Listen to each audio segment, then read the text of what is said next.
First of all, thank you all for joining. We're really excited to see some of our attendees from the first webinar and also plenty of new faces here. So thank you all. Today, we're hosting two very inspiring guests with expertise in the fields of AI and mental health. My name is Gina Walker. I'm a project manager at Philtech. Philtech is an Israeli company focusing on digital transformation for social organizations. Philtech has had the honor to collaborate with the Sensor Foundation for the last 4 years, and we're really excited to partner again on this new initiative, a health tech hackathon for nonprofits, focusing on the mental health and trauma interventions in the wake of October 7th. The hackathon itself is going to take place between April 1st and 3rd, and in the coming weeks, we'll be more than happy to meet with any organization interested in taking part. Now I'd like to pass the mic over to Jerry Sensor from the Sensor Foundation for an introduction. Thank you very much, Gina. On behalf of my wife, Naomi, and myself, I want to thank the many people working to make this hackathon successful. I want to call out the people at Philtech who designed the basic structure of the hackathon, handled outreach, managed the many administrative details, and recruited our speakers, mentors, and judges. Thank you in advance to our mentors and judges who will work with the teams to define and refine the hackathon proposals. In addition, a very big thank you to our distinguished speakers today. I'm very excited to hear your remarks. Finally, a sincere thank you to all of you, the participants in this webinar. The issues of mental health are overwhelming currently. All of you are working on the crucial responses. We hope this webinar and hackathon will help you with your cause and provide tools to offer comfort and relief to the many people who depend on you. Thank you very much. Thank you very much, Jerry. I'm going to make a few quick notes before we get started, and then I'll introduce our first guest speaker. So in the unlikely event that we'll be interrupted by a siren, because of course we're in Israel, we'll pause the webinar or play a short video so that no one will miss out on the lecture. This webinar is being recorded also. You'll be sent a link to the recording, and we're really hoping to have some time for questions at the end. So throughout the webinar, please feel free to write your questions in the chat. They'll be sent to moderators only so that we can hopefully get to them at the end. Okay, so I'm excited to introduce our first guest speaker, Shiran Melamedovsky-Somech. Shiran is an entrepreneur specializing in the integration and embedding of generative AI within the realms of social impact, along with cross-sector collaborations. Shiran has been involved in multiple projects of all different kinds, promoting and raising awareness about social issues such as violence against women, education, and Holocaust commemoration. Some of her amazing projects have won international awards, and they've been presented at very esteemed organizations like the UN and NATO. Today, Shiran is the founder and leader of a consulting and innovation company, Generative AI for Good, where she collaborates with tech companies, corporations, NGOs, and international organizations. And if that wasn't enough, she also holds an executive MBA from the esteemed Kellogg School of Management at Northwestern University. So in her lecture that will start very soon, Turning Vision into Impact using AI, Shiran will demonstrate the transformative power of generative AI through strategic cross-sector partnerships, for example, with Meta, Microsoft, and UN Women. Shiran's initiatives are all marked by both innovation and humanity, and they really underscore the ethical application of technology for social good, highlighting generative AI's potential to drive positive global change and deliver significant societal benefits. I hope you're excited as we are to hear from Shiran. Please, Shiran. Thank you, Gina. Hi, everyone. I'm very excited to be here today, and thank you to Philtech, and thank you to Sensor Foundation. So I would love to discuss with you today what we did so far and how we're leveraging the power of generative AI to address social issues, and also to have some takeaways that you can get some inspiration how you can do it yourself and leverage those powerful tools to increase impact in what you are doing. So now I would love to share my screen. I have no access to share the screen. Wait, yeah, okay. Now we get the access. Just want to make sure you can see my presentation. Perfect. Okay. So how to create an impact. So it's also relevant to a for-profit organization and to non-profit. So many organizations, one of the main challenges they have to deal with is how to stand out, especially in those days when we are also overwhelmed with so much noises and information, social media news and others.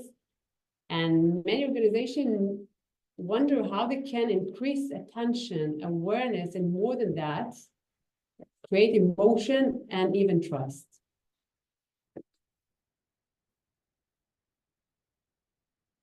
So what is the secret weapon? I already gave you a clue, so you can probably guess it. We found out that if we can leverage the power of AI and do it in a creative way and also in a responsible and ethical way, we can increase the attention and motion, and this is what will lead to action. This is how we can affect people. Now I want to show you what we did and what we achieved so far with this powerful technology.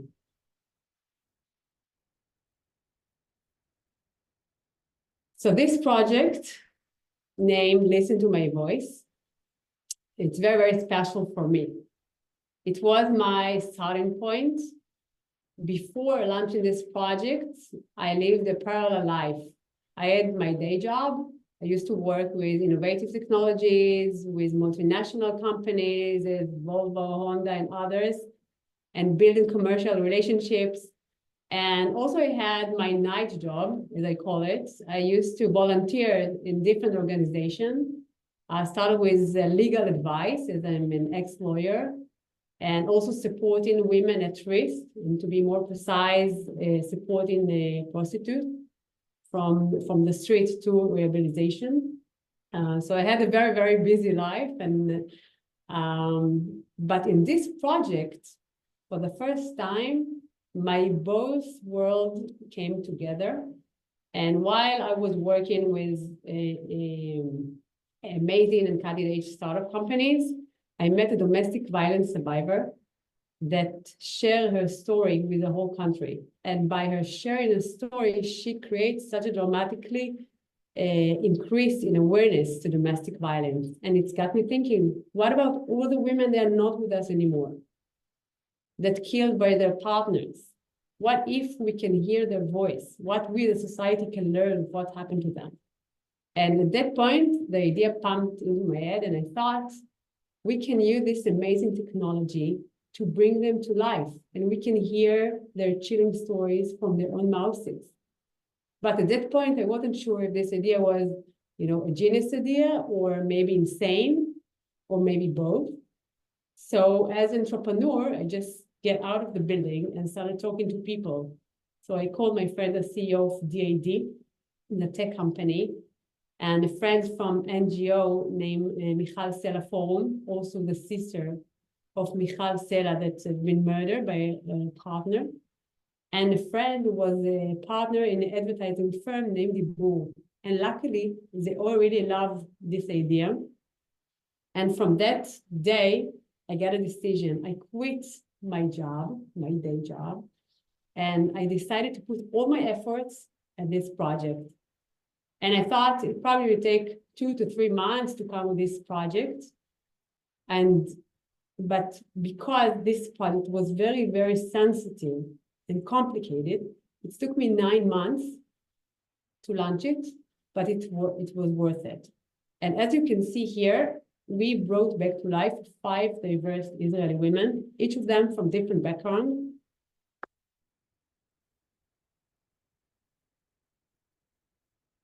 And our main challenge was to how we can increase awareness of domestic violence, and even more than that, take it to the next level, increase engagement among men. So here is about the technology. As you can see on the left side, there is a video of an actress, and in the right side, there is a still image. And now I'm going to do the magic.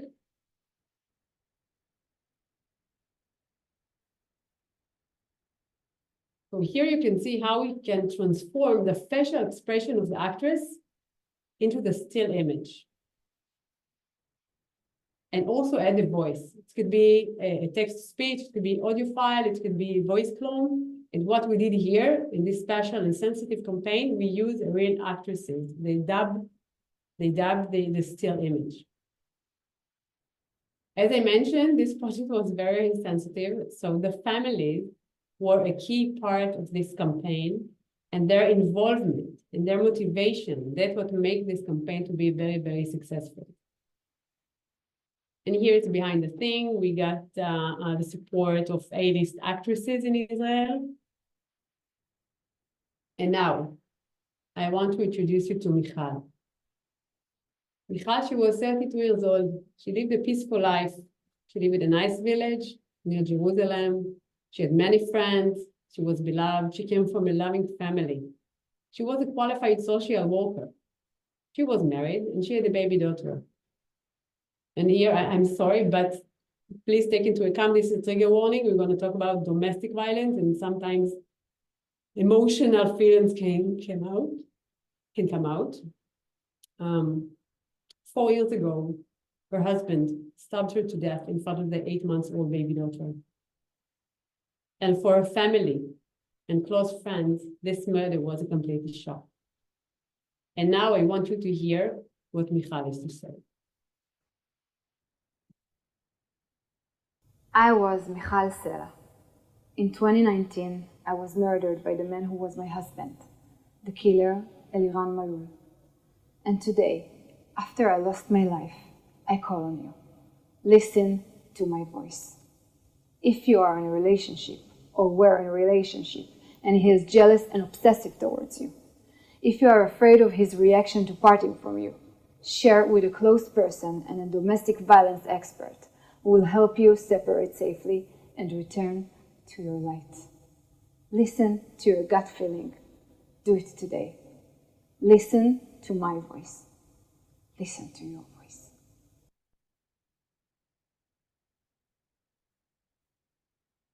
So that was the story of Michal, one of 5 stories.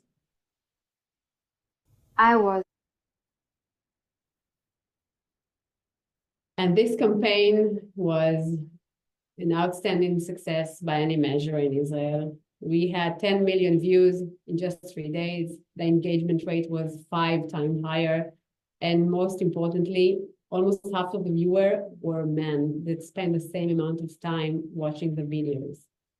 And of course, last but not least, we saved lives. So only while the campaign was running, we got 1,000 click on the hotline numbers and the risk assessment questionnaires, and we got direct inquiries through social media and Facebook and even Instagram.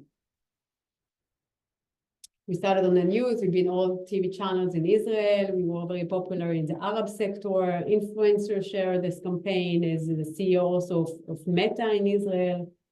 And other. We present the campaign in the UN. The sister of Michal Sela, Lili Ben-Ami, presented in the UN. I presented the campaign in NATO.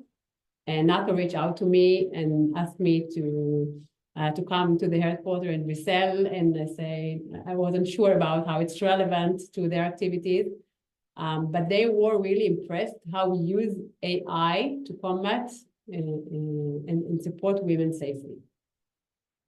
We won international awards. The campaign was covered both in Israel and in global. And also what was so special in this campaign, as you can see here, we had 28 partners. 28 partners from different sectors. From the public sector with the Federation of Local Authorities in Israel, the private sector, you probably recognize some of the company here that contribute the technology and also sponsor the campaign, and the non-profit sector that contribute their professional knowledge about domestic violence and also connect us to the affected families. So here the support by the Federation of Local Authorities, they connect us to 100 municipalities that share the campaign with direct contact to the relevant entities. Today, the campaign, we use it in school, in session about domestic violence, in other lecture, and also because of its success, it becomes subject to some research in both in Ben-Gurion University and Ariel. Another project that we did use AI. Here we created an animated chatbot that supports women suffering from abuse globally. So we collaborate here with an NGO named Spring Act. It's a Swiss NGO that developed this chatbot in 13 languages. We use DAD AI technology to animate the face of the chatbot and create more compelling experience. And we got the support of Microsoft and the UN Women. That before 7 October was a legit partner and very respectable one. We want to increase traffic to the website and create more accessibility for people that have some difficulties in reads and writes. And here is a short video about the campaign.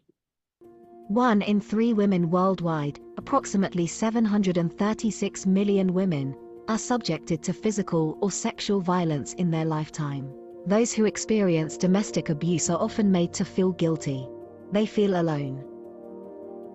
Hi, I'm Sophia. I'm a chatbot here to help people suffering from abuse. 24/7, anonymous, wherever you are in the world. Thanks for chatting to me. What can I help you with today? If you're feeling alone, know that there are many people out there ready and waiting to help you. What shall we chat about first? Together with survivors, we developed Sophia to empower people suffering from domestic violence to more easily reach out for help and take action. You can chat to Sophia about abusive relationships, what you need to know if you plan to leave, and where and how to find help. Sophia also guides you on how to gather potential evidence of the abuse happening and store it in your own digital safe. To make Sophia accessible to people of all literacy levels, now she can interact with you through a talking chatbot. By leveraging generative AI, she can respond in multiple languages and in a more human-like way. Stopping the cycle of abuse isn't easy. However, it's possible to escape and live an abuse-free life. UN Women is inspired by this global collaboration created to combat the worldwide shortage of government and NGO resources and to rectify the lack of knowledge and trust on the part of survivors. At Microsoft, we believe technology is a powerful force for good, and everyone should have access to knowledge and benefit from its use. So I can find support near you. Please tell me which country or region you're in. You are not to blame. You are not alone. We see you. We hear you. We believe you.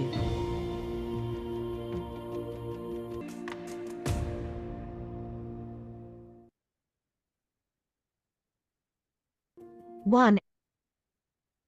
The immediate impact that we saw in this campaign, it's increasing 77% in traffic to the website of Sophia Chat. We got positive coverage by the press, both locally and globally. We presented one of the UN Women events. And this is another project. One more word about the Sophia Chat, the animated Sophia Chat.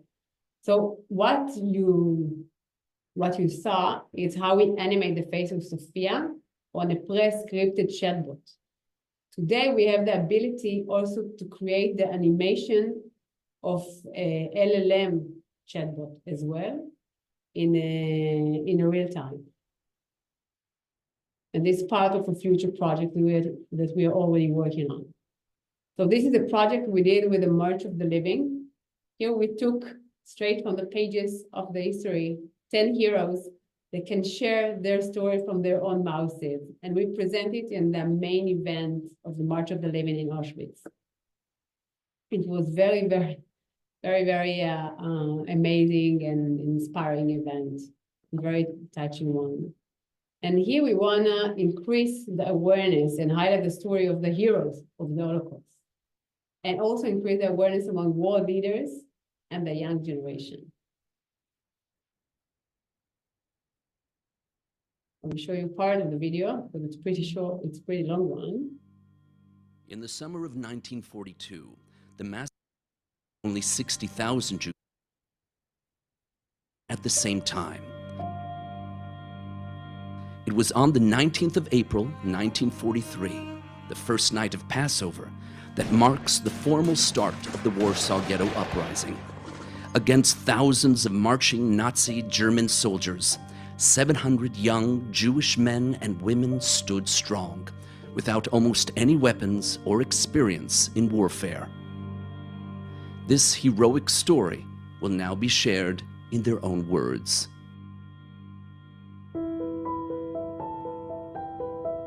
The day before the outbreak of the Warsaw Ghetto Uprising, the square and the streets of the ghetto were empty and abandoned. People preparing to go underground, fighters to their battle positions and outposts. We were to cause the enemy a heavy loss. When the day dawned, I saw the thousands of Germans surrounding the ghetto with machine guns, with cannons, and there we stood opposite them, some 20 young men and women. Each one had a revolver. The entire unit had 2 rifles, homemade bombs. Beginning from today, we shall shift over to partisan tactics. It is impossible to describe the conditions under which the Jews of the ghetto are now living. Only a few will be able to hold out. I detonated the explosives. I was shocked into inaction after the massive explosion and German bodies flying in the air. This was the first time since the war had broken out that the Germans were running away. The Germans fled twice from the ghetto. One of our military wings fought for 40 minutes, and the other for over 6 hours.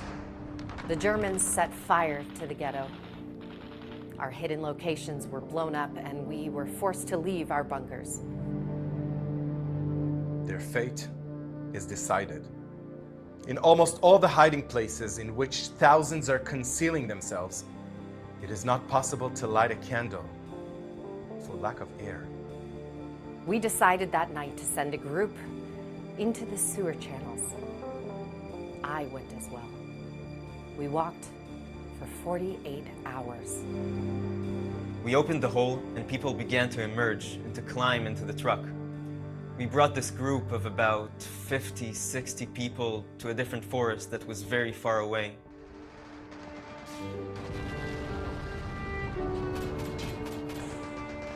The rebellion lasted for about a month, until the Warsaw Ghetto was completely wiped out. Most of the Jews were killed during battle or taken to their deaths in Treblinka. Only a small minority managed to escape and survive.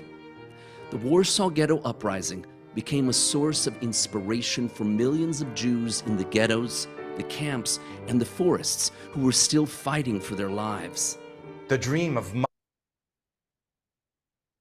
A short anecdote. I just present this video in my daughter's preschool, and the children, and also I want to show them a short part of the video, and they told me, no, we want to see it, don't stop it. And they also, so it also was very relevant and emotional for those young children as well. So for me, it was amazing.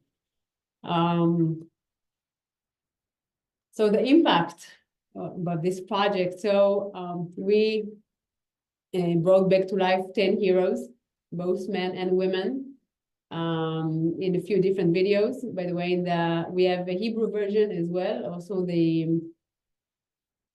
we got the contribution of A-list presenter like Shlomo Artzi and Mia Dagan and Rita and others. And we estimate the view to be around 10 to million views. Those ceremony, the main event is a live streaming with a main media channel to all world, and it was in front of all leaders and teenagers. Another project that we did named the Travelogue. It's educational application for children and students. And we did a pilot in the Lochmei Getaot Museum in Israel. It was very, very successful. Each of the students had to choose his own hero and to animate it. In some cases, even with his own voice. So you can imagine how much powerful it was for those children. And the impact that we saw in this, a very specific pilot, we saw how we increase the both educational and emotional aspects in this kind of activity. I will skip the video because I'm afraid we don't have enough time. Another project that we did after October 7. Many people reach out to me and ask me about when I'm gonna do a project for the hostages. And it took, back then it took a lot of time, but it took us a few weeks to understand if we want to do this kind of project, because first it was very, very sensitive. Those hostages, many of them are children, just get kidnapped and no one knows what's happened to them. And talking about the families when their children is out there in Gaza. So it was very, very emotionally challenging. The second thing is it's very important to create a professional project and not, because sometimes using AI not in professional way, you can get not good results, like more cringy results, not real ones. So you get exactly the opposite than empathy to the situation. So it was very, very important for us to make sure that the result will look very authentic and very professional. And the last but not least is the issue of deepfake. As you know, it's a big issue those days, and it was very important to us. We have a lot of thoughts how to address this issue. And in the end, we decided that, of course, we're going to do it in a transparent way and in the most responsible way as well, to address it inside the creative of the campaign. So now I would love to show you a short video about Yael, 3 years old. Luckily, she and her brother come back safely home. Unfortunately, the father is still in captivity. So this is video of Yael. Mommy, why are we here? I want to go home.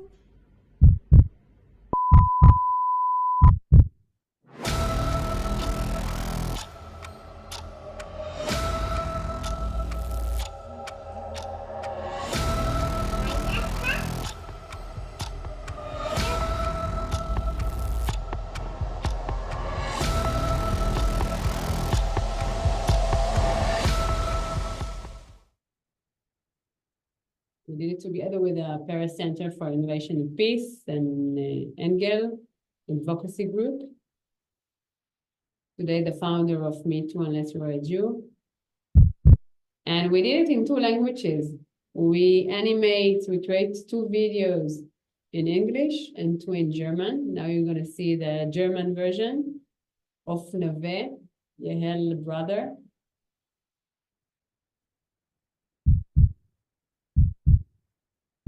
Ich vermisse meine Freunde. Ich vermisse Fußball spielen, Mama. Ich vermisse sogar schon in die Schule gehen. Denken meine Freunde noch an mich? Ich denke immer wieder, das ist nur eine Geschichte. So eine schreckliche Geschichte. Aber wer schreibt solche Geschichten? Ich will nach Hause gehen.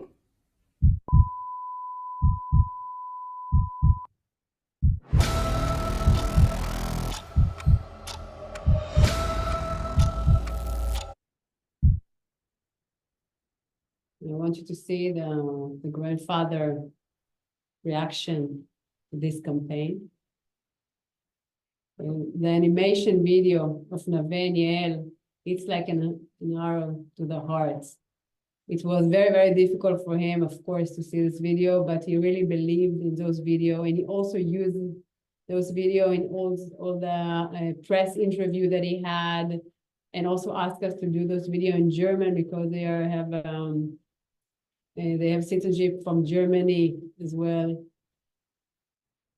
And so it was very sensitive and very challenging. However, together with the family in very transparent and ethical way, we succeed to do it.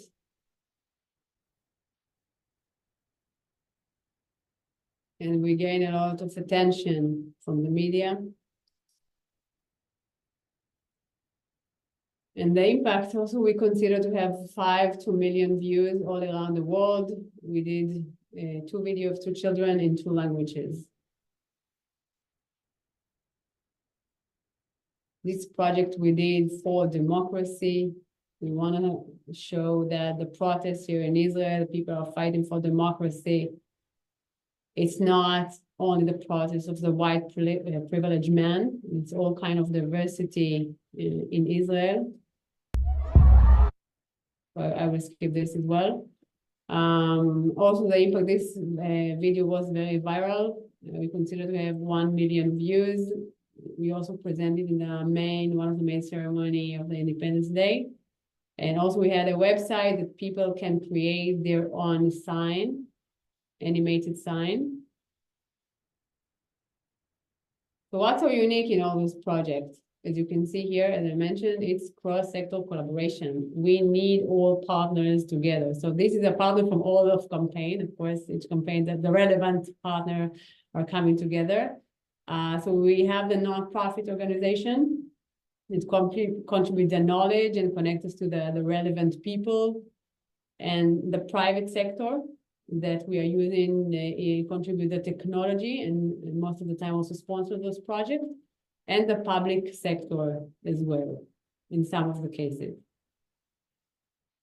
Those are future projects we were working on domestic violence, human trafficking, education, health and mental health as well. So here I want to share with you one of our future projects that we are working on. I want you to meet David. David is a guy from Hungary, suffering from Duchenne muscular atrophy. He said that thanks to our technology, we gave him a voice to his thoughts. And what he did, he animates himself. He cannot move, of course. He animates himself and he opened a TikTok channel that became very, very successful and create those kind of inspirational videos about his a condition, about his disease, and a lot of inspiration how we see the world as such a beautiful place to live in. I am David, a guy from Budapest. Due to muscular dystrophy, I am completely bedridden, living my small life 24/7. I can practically only type with one finger using the on-screen keyboard. This is how I communicate with the outside world. Due to a throat operation, I also lost my ability to speak. It has been 10 years now that I've been trapped in my body. During this time, I had to start everything anew and accept my fate. However, I still found the greatness of life and the true values of things. I strive to inspire others. I feel this is my path, my mission, as life can be nothing short of wonderful. I want to convey this value to everyone. I made this little video using artificial intelligence to help me. My thoughts have been given a voice, which is an amazing feeling. Thanks to artificial intelligence and those who created it, a multitude of possibilities have opened up for me. I've started vlogging, creating short videos for TikTok. Thank you, David. I am David. This is David, TikTok channel. He also have a million views of his videos. He became a star in Hungary, where the press really like his story. And because of this great success, we also decided to do a project here in Israel. So meet Debbie. I think maybe we should send this video after because I just have my eye on the clock and we are a little bit short of time. So maybe we'll skip this We are one. finished? Yes, just to conclude. Yes. So this was part of the fundraising campaign, and I mentioned, especially those days, very difficult for organization to stand out, and especially if it's not related to October 7th. So Debbie discussed about the situation and increased awareness, and also it was part of the fundraising campaign. I will share the video later, as Gina suggested. And now our next step in this project is to make it global.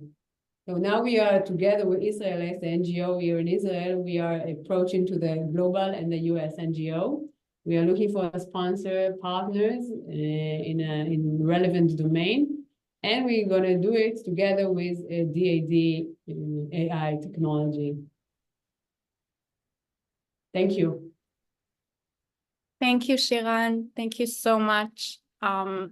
You seem to have a tendency to create videos that just make me want to cry. But I guess that's kind of the point of it. So thank you. Now I would like to introduce our second guest speaker, Dr. Amir Tal. Amir Tal is the chief scientist at Bet Eckstein. He's also the academic coordinator at the Samueli Initiative for Responsible AI in Medicine at the University of Tel Aviv.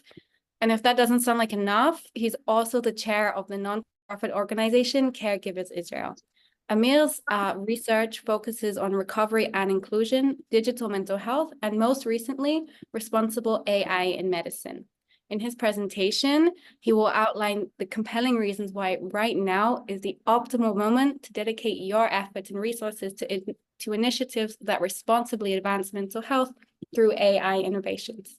So Amir, please take it away. Thank you, Gina. Hi, everybody. Really happy to be here.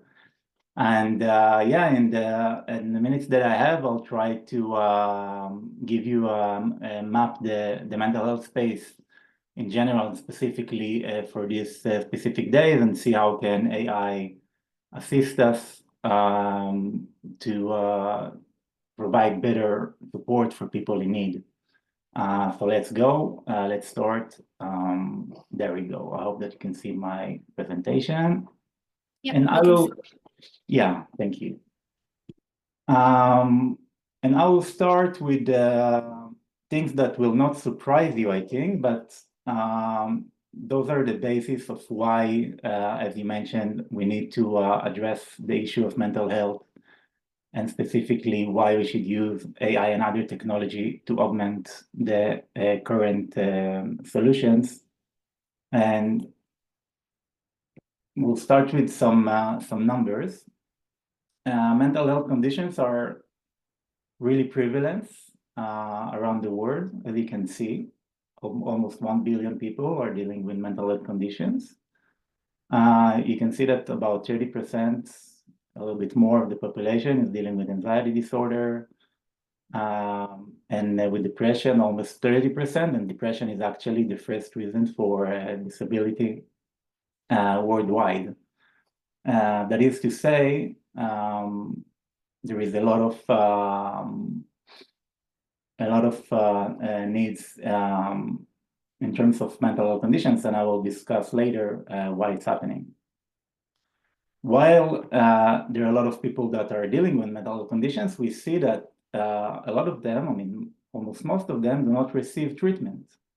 There is a huge treatment gap in the mental health space. There are a lot of reasons for that. Professional shortage, accessibility, and other reasons. And that's a big issue that we should address. We should see how can we close this gap. This is in the States, but this gap is worldwide. One of the reasons for this gap is the stigma surrounding mental illness. We all know that a lot of people are feeling ashamed of the fact that they are dealing with all sorts of conditions. There is the social stigma that also may lead to discrimination. There is self-stigma and structural stigma also. And this mechanism of stigma leads to to the fact that people are not seeking help and suffering. And as we see, it all leads to major burden, social economic burdens around the world.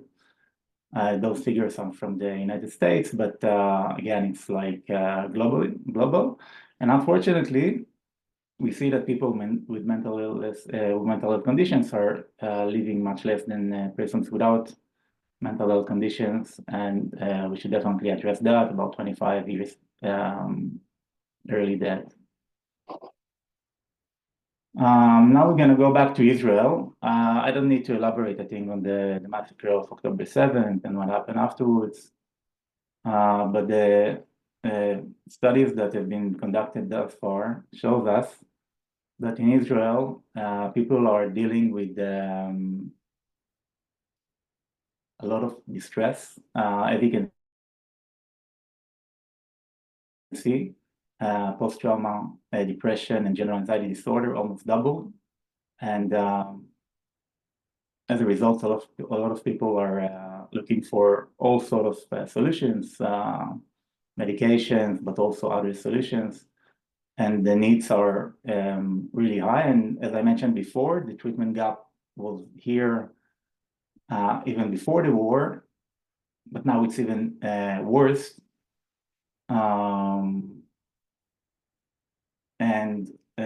Basically, at least in Israel, the mental health system is almost collapsing. And that's the reason that we need to look for different solutions to provide support for people in need. And those people are everybody, you know, it's like your family members, employers, employees, neighbors, yourself. This is like a national mission. And that's the reason I think that Philtech did like the fact that you're doing like this hackathon specifically about mental health, and now technology can assist in this specific space is really important. And I would like to present a little bit what's going on in this specific field of AI and mental health.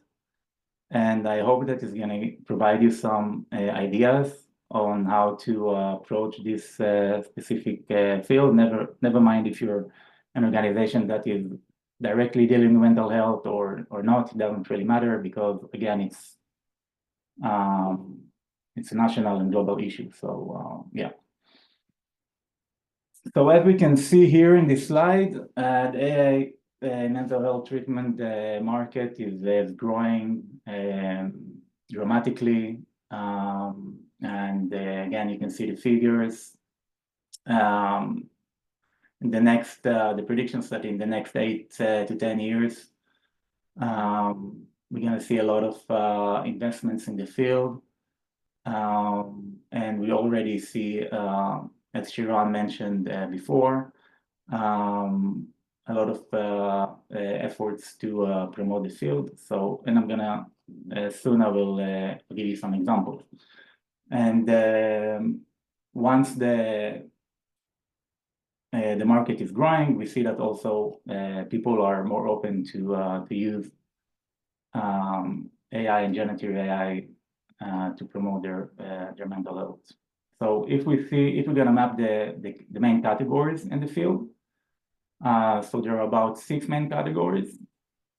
The first one is conversational interfaces, like chatbots. For example, there are a lot of chatbots even before the generative AI explosion.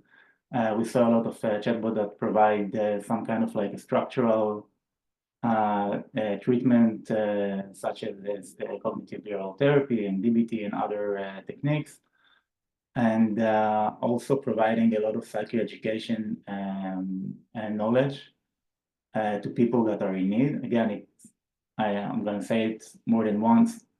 It's not replacing the mental health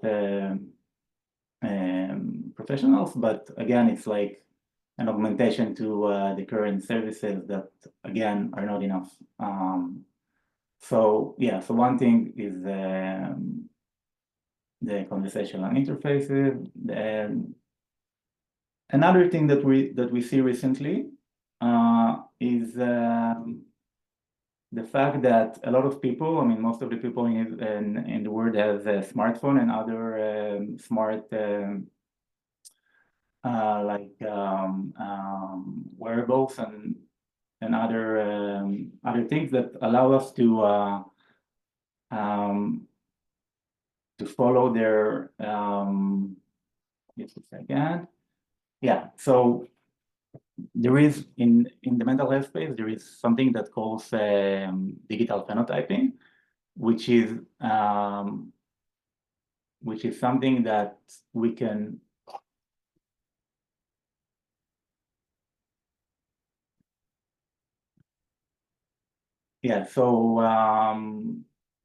the digital phenotyping allows us to monitor the digital patterns of the individual, for example, GPS location and sleeping patterns and other things like that, and also ask him about his all sort of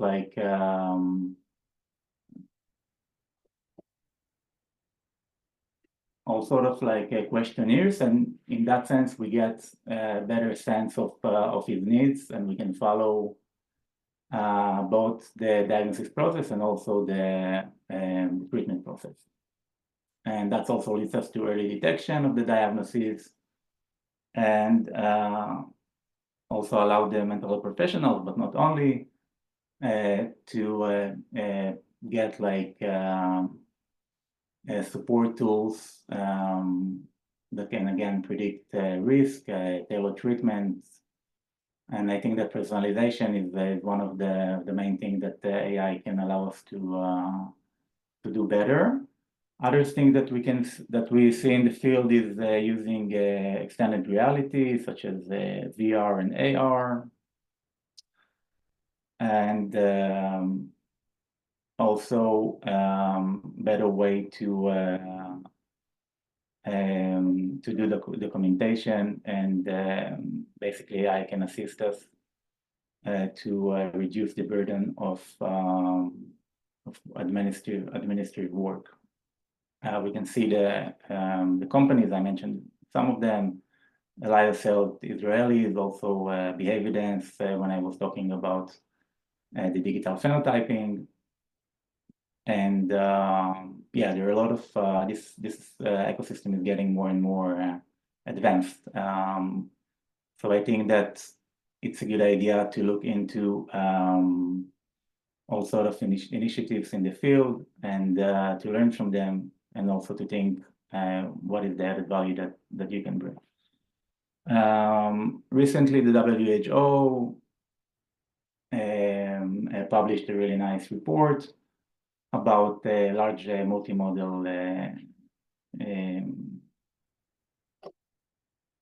that can support, that can bring us really interesting advantages, benefits, but also risks.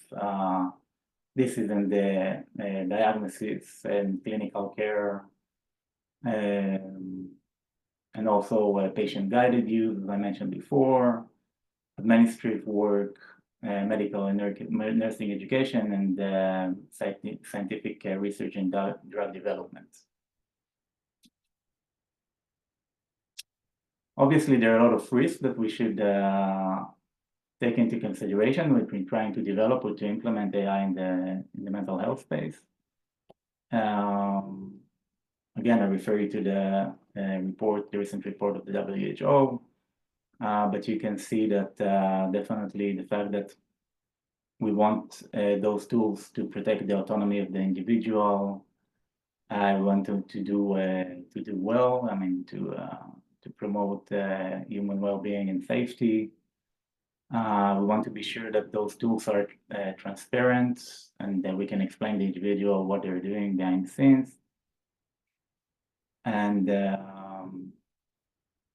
foster responsibility and accountability. a few things that I wanted to mention before the hackathon. When you, just a second, I don't know what that would work.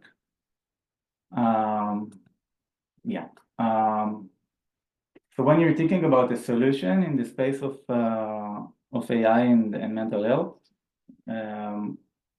I think that the first thing to do is to try to identify the core pain points that you want to address. You want to talk with the relevant stakeholders to see what what exists in the professional literature, and to address the specific. I was mentioning part of the pain points in the mental health space. There are others, but you want to be crystal clear about what you want to address. Then you want to map the players that are active in the field and how do they approach solving the specific problem. And then you want to map the relevant existing technologies, and then to develop a focus laser-like solution that is easy to understand and implement within the existing ecosystem.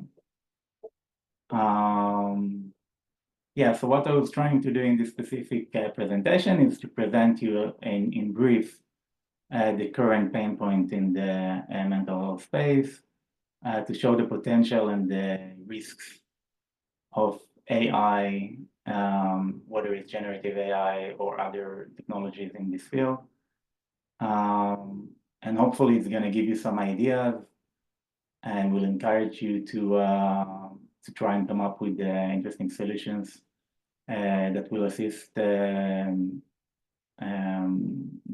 us in this specific time that we're living in Israel.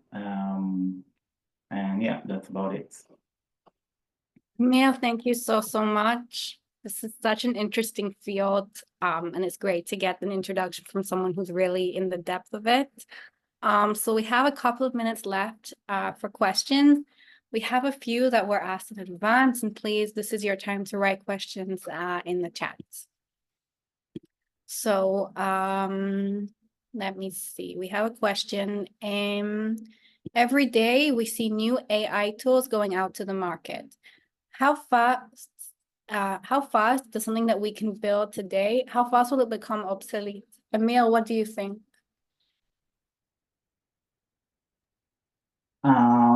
Yeah, I see that. I think that over the past year, specifically since we saw the development in the Gen AI field,